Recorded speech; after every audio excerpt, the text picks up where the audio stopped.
بہت سارے حالات کو دیکھ کر مایوسی میں گرفتار ہو جاتی ہے۔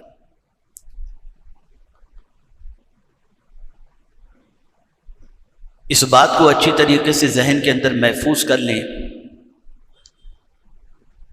کہ میرے پیارے آقا صلی اللہ تعالی علیہ وسلم کے پیارے دیوانوں، دنیا میں جو کچھ بھی ہو رہا ہے اور جو کچھ بھی ہوگا، اس کو اس طریقے سے آپ محسوس کریں کہ کبھی آپ ایسا دیکھیں دنیا کے اندر کہ ظلم کرنے والے، زیادتی کرنے والے، غلط کاروبار کرنے والے، گناہوں کے اندر زندگی گزارنے والے، کھلے عام رب اور اس کے رسول صلی اللہ علیہ وسلم کی نافرمانی کرنے والوں کو اگر آپ پھلتے پھولتے دیکھیں تو کبھی یہ نہ سوچنا کہ یہ حق پر ہیں اور اللہ ان سے راضی ہے۔ اس وقت ایک کنفیوژن پوری دنیا کے مسلمان جس کے شکار ہو چکے ہیں، وہ کنفیوژن پھیلا ہوا ہے کہ آخر ظلم و زیادتی کا طوفان دنیا کے ایک کنارے پہ بپا ہے، بے گناہ ننھے بچوں کا قتل عام ہو رہا ہے، عمارتیں مسمار کی جا رہی ہیں، شہر کو ملبے کے ڈھیر میں تبدیل کیا جا رہا ہے۔ پھر بھی کیا وجہ ہے کہ ظلم کرنے والے پر کوئی فرق نہیں پڑتا اور وہ آرام سے زندگی گزار رہا ہے؟ یہ سوال اٹھنا واجبی ہے، اور یہ سوال در حقیقت ہر انسان کے دل و دماغ کے اندر گردش کرتا ہوا دکھائی دیتا ہے۔ اور ایسا نہیں کہ یہ خیال صرف آپ کے ذہن میں آیا ہے، حدیث کی روشنی میں دیکھیں تو بہت سارے پاپ کے دلدل میں ڈوبے ہوئے اور حرام کاروبار کرنے والوں کے پاس دولت کی فراوانی دیکھ کر صحابہ بھی یہ سوچنے لگے کہ آخر یہ ایسا کیوں؟ تو انہوں نے حضور سے بھی سوال کیا اس کے بارے میں۔ تو آئیے سب سے پہلے میں یہ سمجھانے کی کوشش کروں کہ رب قدیر جل جلالہ کی کچھ حکمتیں ہوتی ہیں، اور یہ بات یاد رکھیں، ظلم ایسی چیز ہے کہ اللہ عز و جل اسے گوارا نہیں فرماتا۔ اللہ کفر کو گوارا کر لے گا، ظلم کو گوارا نہیں کرے گا۔ اور اسی کو قرآن مقدس میں رب قدیر نے فرمایا وَلَا تَحْسَبَنَّ اللَّهَ غَافِلًا،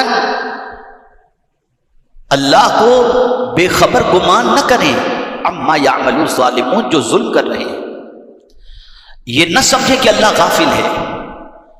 تو اب سوال یہ پیدا ہوتا ہے کہ مولا باخبر بھی ہے کہ ظلم ہو رہا ہے، مولا جانتا بھی ہے کہ ظلم ہو رہا ہے، تو یہ ظالم کو اتنی ڈھیل کیوں؟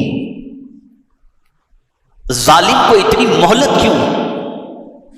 تو قرآن نے کہا انما یؤخرہم لیوم تشخص فیہ الابصار، اس کے علاوہ کچھ بھی نہیں کہ ان کے معاملے کو مؤخر کیا گیا قیامت کے دن کے لیے، تاکہ قیامت کے دن ان کی آنکھیں بچھی کی بچھی رہ جائیں۔ یعنی یہ بات یاد رکھیں، کچھ گناہوں کا عذاب اللہ دنیا میں ہی دے دیتا ہے اور کچھ کا اللہ عز و جل آخرت میں عطا فرمائے گا، لیکن یہ بات بھی ذہن میں رہنی چاہیے کہ دنیا کا کوئی بھی ظالم ایسا ہے ہی نہیں جس کو اللہ نے دنیا میں بھی بدلہ نہ دیا ہو اس کے ظلم کا، اور آخرت میں بھی بدلہ نہ عطا فرمائے۔ اس بات کو یاد رکھے گا، حدیث مبارکہ میں دو گناہ کے عذاب مرنے سے پہلے اللہ دنیا میں بھی دے دیتا ہے اور آخرت میں بھی عطا فرمائے گا۔ دو گناہ، ایک ظلم اور دوسرا صلہ رحمی کی بجائے قطع رحمی یعنی رشتے کاٹنے کا گناہ۔ جو بھائی بھائی میں لڑاتے ہیں، میاں بیوی میں لڑاتے ہیں، بھائی بہن میں لڑاتے ہیں، خاندان خاندان میں لڑاتے ہیں، حضور صلی اللہ علیہ وسلم نے فرمایا یہ گناہ ایسا ہے کہ اس کی سزا اللہ مرنے سے پہلے دنیا میں بھی عطا فرمائے گا اور آخرت میں بھی عطا فرمائے گا۔ تو اللہ ظالموں کو مہلت دیتا ہے، اور تاریخ اٹھا کر ہر ظالم کی زندگی پڑھ لیجیے آپ، کوئی دنیا میں ظالم ایسا گزرا ہی نہیں جس کو اللہ نے دنیا میں اس کے ظلم کی سزا نہ دی۔ میرے پیارے آقا صلی اللہ تعالی علیہ وسلم کے پیارے دیوانوں، ظلم کرنے والا کبھی تصور کرتا ہے کہ میں کچھ بھی کروں، میں بڑا ہوں، سب کچھ کر سکتا ہوں،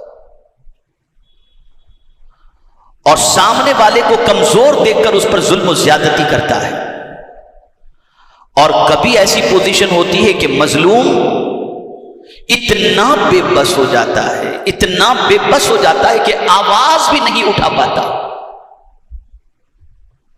اس کو فرمایا گیا کہ جب کبھی کوئی ظالم کسی بے گناہ پر ظلم کرتا ہے جو کمزور ہے، تو بیچارہ چپ رہتا ہے، مار کھاتا ہے، برداشت کرتا ہے، ہاتھ پیر جوڑنے کی کوشش کرتا ہے، یہ سب کچھ کرتا ہے، کچھ نہیں بولتا، چپ چاپ برداشت کرتا ہے۔ تو فرشتے اللہ کی بارگاہ میں عرض کرتے ہیں، مولا تیرا ایک بندہ اتنا بے بس ہے کہ ظالم کے سامنے بول بھی نہیں پاتا، اتنا سہما ہوا ہے، اتنا ڈرا ہوا ہے کہ ظلم کے خلاف آواز بھی نہیں اٹھا سکتا کہ مجھے مت ستاؤ، بول بھی نہیں پاتا۔ مولا یہ تیرے بندے کی کیفیت ہے۔ تو رب قدیر جل جلالہ جلال میں آتا ہے اور فرماتا ہے میری عزت کی قسم میں اس بندے کو ہلاک کر کے رہوں گا۔ ظلم روا ہے ہی نہیں، کبھی کسی کمزور پر ظلم کرنا ہی نہیں چاہیے، یہی وجہ ہے۔ بہت غور سے یہ پوری گفتگو آپ کے ذہن میں رہے یا نہ رہے، یہ جملہ ذہن میں رکھیے گا، جسے میں یہ کہہ سکتا ہوں کہ اس مرتبہ کے مدینہ منورہ کے سفر میں رب کی طرف سے یہ سوچ مجھے نصیب ہوئی، ذہن میں رکھیے گا۔ اگر کسی کا تعلق اللہ سے مضبوط ہو جائے، غور کیجیے گا، اگر کسی کا تعلق اللہ سے مضبوط ہو جائے تو اللہ تعالیٰ اس میں نرمی پیدا کر دیتا ہے، اور اگر کسی کا تعلق دنیا دار اور دنیا کے تاجداروں سے ہو جائے تو اس کے اندر گھمنڈ پیدا ہو جاتا ہے۔ آپ دیکھیے گا اگر کسی کا تعلق اس منسٹر سے اس منسٹر سے تو وہ سینہ تان کے اکڑ کے چلے گا، لیکن اللہ والوں کا تعلق تو خدا سے ہوتا ہے، لیکن وہ کبھی اکڑ کے نہیں چلتے، وہ بالکل نرمی کے ساتھ چلا کرتے ہیں۔ یہ قدرت کا ایک نظام ہے۔ اور میرے پیارے آقا صلی اللہ تعالی علیہ وسلم کے پیارے دیوانوں، ظلم کی بھی قسمیں ہیں، ظلم کی 3 قسمیں ہیں۔ ایک قسم ہے شرک، جیسا کہ حضرت لقمان نے اپنے بیٹے سے کہا، یا بنی لا تشرک باللہ ان الشرک لظلم عظیم، میرے بیٹے اللہ کا کسی کو شریک نہ ٹھہرانا کہ بے شک شرک بہت بڑا ظلم ہے، بہت بڑا ظلم ہے۔ تو ایک ظلم تو یہ ہے کہ اللہ کا کسی کو ہم شریک ٹھہرائیں، یہ بہت بڑا ظلم ہے، بہت بڑا ظلم۔ اللہ ایک ہے، وحدہ لا شریک ہے، اس کا کوئی شریک نہیں، وہ ہمیشہ سے ہے اور وہ ہمیشہ رہے گا، یہ اس کی شان ہے، وہ ہمیشہ سے اور ہمیشہ رہے گا۔ دوسرا ظلم مخلوق پر کرنا، مخلوق کا مخلوق پر کرنا، کوئی انسان کسی پر ظلم کرے، جیسا کہ عام طور پر آج دنیا میں ہو رہا ہے، اور ہر ظالم یہ سمجھتا ہے کہ مجھ سے بڑا 30 مار خاں کوئی دوسرا ہے ہی نہیں، میں جو چاہوں کر لوں۔ میاں اتنا آسان نہیں ہے، اتنا آسان نہیں۔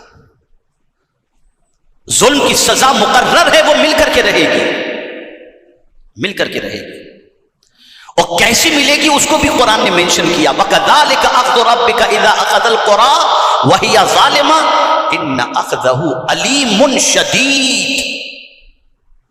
اللہ فرماتا ہے ایسے ہی ہم بستی والوں کی پکڑ کرتے ہیں جو ظلم کرتے ہیں، اور بے شک اس کی پکڑ سب سے سخت ترین ہے، وہ پکڑے تو دنیا چھڑا نہیں سکتی، اس کی پکڑ بہت سخت ہے، بہت سخت ہے، بہت سخت ہے اس کی پکڑ۔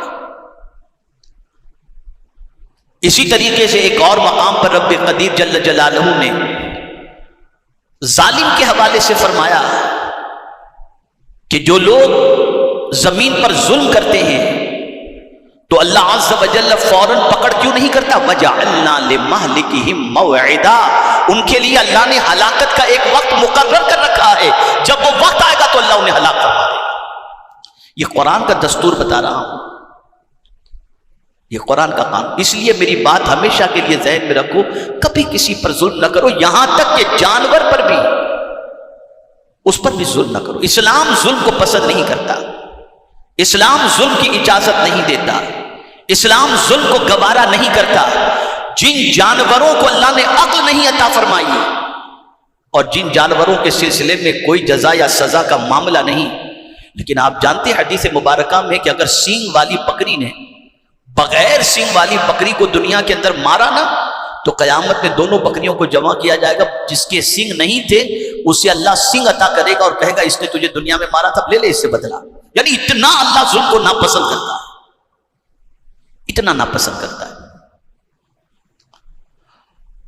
اور تیسرا ظلم مخلوق کا مخلوق پر ظلم، یہ دوسرا ہوا. تیسرا ظلم انسان خود اپنے اوپر کرتا ہے، خود پر ظلم کرتا ہے. اور اس کو تو قرآن نے مینشن کیا ہے جا بجا. خود پر ظلم کرنا کیسے؟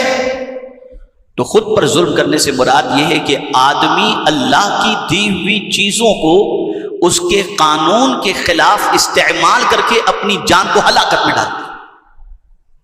آنکھ قرآن دیکھنے کے لیے تھی، آنکھ سے گناہ کیا. اب یہ ظلم جو اس نے آنکھ سے کیا ہے، اس کی وجہ سے حدیث مبارکہ میں کہ قیامت کے دن اس کی آنکھوں کے اندر جہنم کی آگ کی سلاخیں ڈالی جائیں گی. جس نے آنکھ سے گناہ کیا ہے تو یہ اپنے آپ پر ظلم ہوا، یہ اپنے آپ پر. گانے سنے تو قیامت کے اندر، قیامت کے دن اس کے کان کے اندر پگھلایا ہوا سیسا ڈالا جائے گا. جس نے گانے سنے، غیبت سنی، اس کے لیے عذاب رکھا گیا. تو یہ تیسرا ظلم اپنے وجود پر ہوا. اب سنیں آپ، میں سمجھتا ہوں اس واقعے کے بعد آپ کا ذہن کھل جائے گا. دو چیزیں آپ کی سماعتوں کے حوالے کرتا ہوں. نمبر ایک بادشاہ تھا، سیر کے لیے نکلا، اور جب وہ سیر کے لیے نکلا دریا کے کنارے پر، تو ایک ایسی جگہ تھی جہاں سے سورج بڑا خوبصورت نظر آ رہا تھا. وہاں ایک بڑھیا کی جھوپڑی تھی. اب وہ جو امچے چمچے ہوتے ہیں ساتھ میں بادشاہوں کے، انہوں نے کہا حضرت سر یہ بادشاہ سلامت، یہ جگہ بہت اچھی ہے، یہاں اگر آپ کہیں تو محل بنا دیا جائے. کہا بالکل بنا دو. پوچھا گیا یہ جھوپڑی کس کی ہے؟ تو پتہ چلا ایک بڑھیا کی ہے. بڑھیا سے کہا گیا کہ میں تجھے شہر کے اندر بڑا گھر دے دیتے ہیں، یہ جھوپڑی ہمیں دے دے. تو اب ایک انسان کی فطرت ہوتی ہے، زندگی کے 60-70 سال اگر کسی جگہ پر گزر جائیں نا تو پھر وہ جگہ چینج کرنا اسے جمتا نہیں ہے. آج بھی بہت ساری ایسی بڑھیاں ہیں، ہمارے ساتھیوں کی والدہ وغیرہ رہتی ہیں گاؤں کے اندر، اور گاؤں چھوڑ کر کے یہاں اچھے فلیٹ کے اندر ایئر کنڈیشن کے اندر لے کر آتے تو ان کو یہاں جمتا نہیں. بولے بھائی مجھے تو گاؤں ہی چھوڑو، وہی اچھا لگتا ہے، چاہے گھر میں. یہ ہوتا ہے. تو جس کی زندگی جہاں بہت لمبی گزری ہو اس کو دوسری جگہ اچھا نہیں لگتا. وہ بڑھیا نے کہا کہ مجھے میری زندگی یہاں کٹ گئی، میں شہر میں کیا کروں گی، مجھے یہی رہنا. کہا نہیں، تیرا جھوپڑا بادشاہ کو پسند آ گئی، یہ جگہ پسند آ گئی، تجھے چھوڑنا پڑے گا. اس نے منع کیا. پھر اس کی عادت تھی، روز صبح نکل جاتی تھی اور جا کر کے کچھ کماتی دھماتی تھی اور پھر اس کے بعد اپنا گزر بسر کرتی تھی. میں تو کبھی پڑھتا ہوں تو عقل دنگ رہ جاتی ہے. اس زمانے میں بڑھیا بھی محنت کر کے کما کر کھاتی تھی، آج کے جیب مار کر کے کھانے ہوئے نوجوان نظر آتے ہیں.